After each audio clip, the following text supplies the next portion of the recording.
İyul ayının 22'si. Gördüğünüz mənzərə bəh bəh bəh bəh bəh bəh bəh bəh bəh bəh bəh bəh bəh bəh bəh. Həqiqətən çox gözəldir. Bu da bizim çadırımızdır. Bilirsiniz, hər il Xan Yurdunda, Xan Yaylağında Milli Yaylaq Festivalı keçirilir.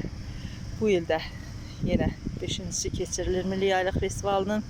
Dünyanın çox yerindən gələnlər var. Çox maraqlı olacaq. Hər il maraqlı olur. Hər il ilbəil daha da təkmilləşir, daha da gözəlləşir. Qonaqların sayı artır. Yeni dəyişikliklər olur. Məsələn, keçən illə bu il arasında xeyli dəyişiklik var və bunların hamısı müsbət tərəfədir. Ayın 24-də burada 5-ci Milli Yaylaq Festivalı açılacaq. Vallahi həqiqətən hər il gəlirik nəvəmlə, hər il çadırda qalırıq. Sözün əsl mənasında bir həftə dincəlirik.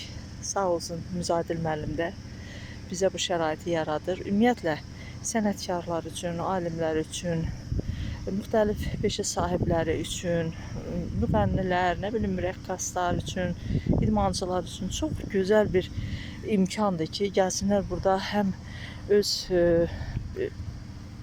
məharətlərini nümayiş elətdirsinlər, həm də bir-birinlə əməkdaşlıq eləsinlər və gələcəkdə nəsə ümumi ortaq bir iş görsünlər.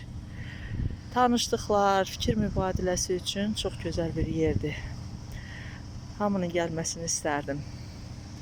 Can sağlığı. Bu da bizim çadır qurduğumuz yerdən aşağı tərəf, yəni o Xan Yurdu başda olmaqla bütün o festivalın keçiriləcəyi ərazi. Gözəl mənzərədir.